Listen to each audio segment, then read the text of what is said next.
PDS math ক্লাসে সকলকে স্বাগতম। মাধ্যমিক 2024 গণিত প্রশ্নের সমাধান নিয়ে আলোচনা করছি। আগের ভিডিওতে 14 দাগের কোশ্চেন অবধি সমাধান হয়েছে। আজ 15 দাগের রাশিবিজ্ঞানের 3টি প্রশ্নের সমাধান করে দেখাবো। 15 দাগে একটা কোশ্চেন আছে, নিচের তথ্যের সংখ্যাগুরু মান নির্ণয় করো।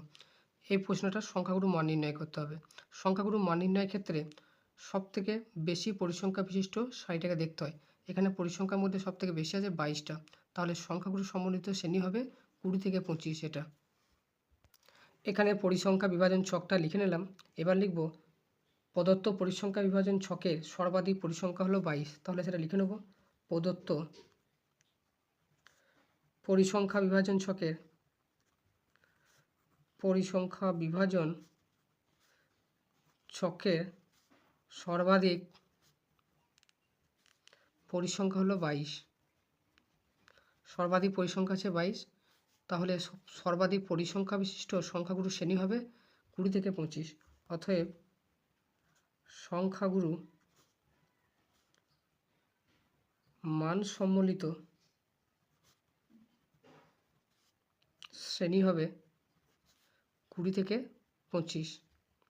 এবার এল, এইচ, এফ, F0, F2 এর মানগুলো বের করে নিতে হবে। তাহলে এখানে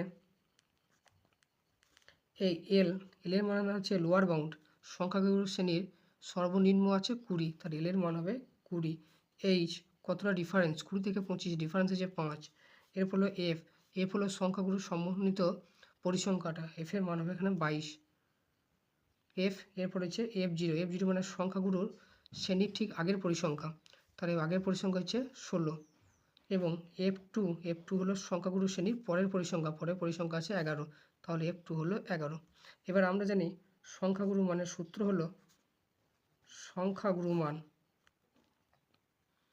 সমান L plus F1 minus F0 by 2F1 minus F2 minus F0 minus F2 into H.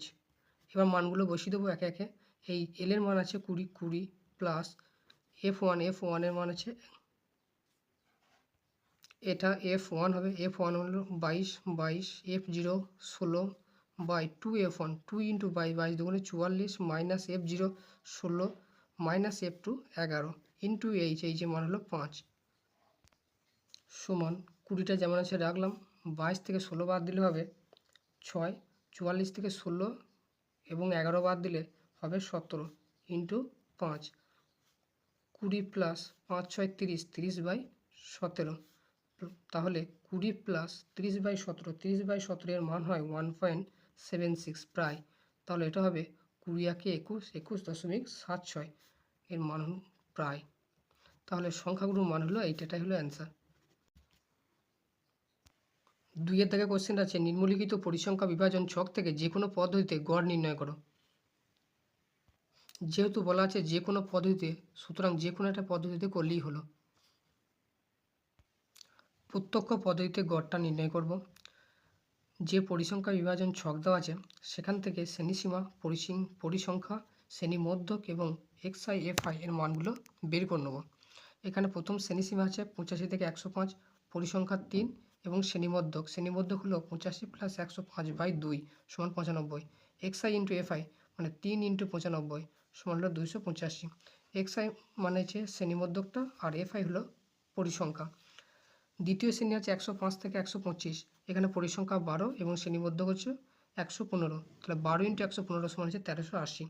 একই রকমভাবে তৃতীয় শ্রেণীটার পরিসংখ্যা 18, শ্রেণীমধ্যক 135, দুটো গুণ করলে হবে 2430। 4 নম্বর শ্রেণীর পরিসংখ্যা 10, শ্রেণীমধ্যক 155, গুণ করলে হবে 1550। 5 নম্বর শ্রেণীর পরিসংখ্যা 5, শ্রেণীমধ্যক 175, এই দুটো গুণ করলে হবে 875। একদম শেষ শ্রেণীটার পরিসংখ্যা আছে 2 এবং শ্রেণীমধ্যক 195, দুটো গুণ করলে হবে 390।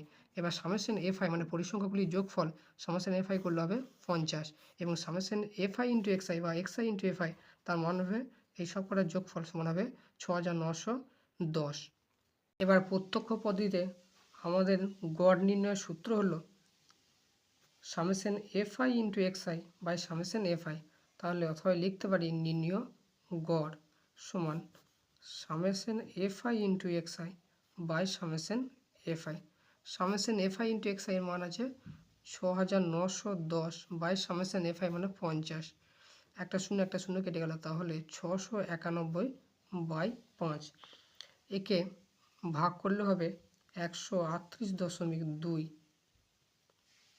প্রায়। এটাই হলো অ্যান্সার।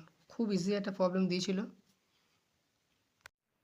3 দাগের কোশ্চেন আছে, নিচে পরিসংখ্যা বিভাজন থেকে তথ্যটি মধ্যমা নির্ণয় করি।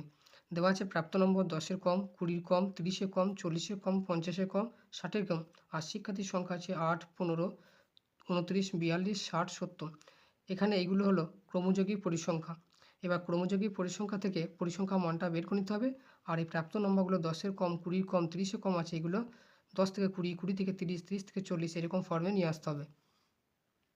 প্রথমটা আছে 10-এর কম, তাহলে লিখলাম 10-এর কম।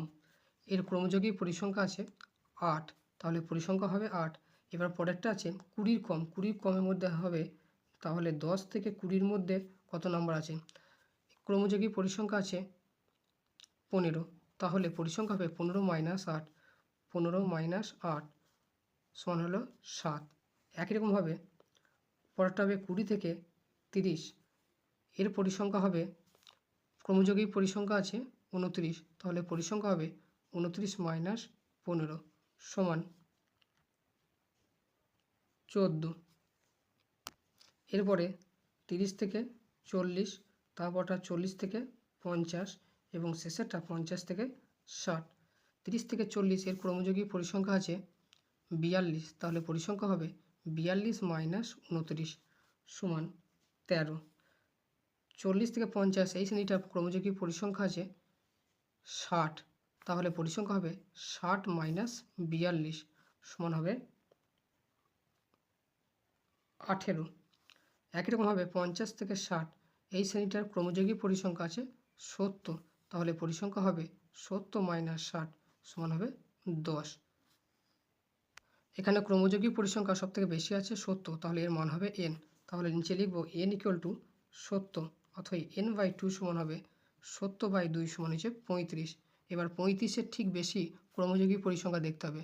এখানে ঠিক বেশি ক্রমযোগী পরিসংখ্যা আছে 42, তাহলে লিখব 35-এর ঠিক বেশি ক্রমযোগী পরিসংখ্যা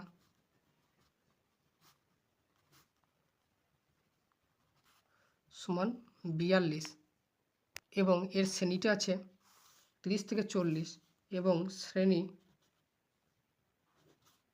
30 থেকে 40।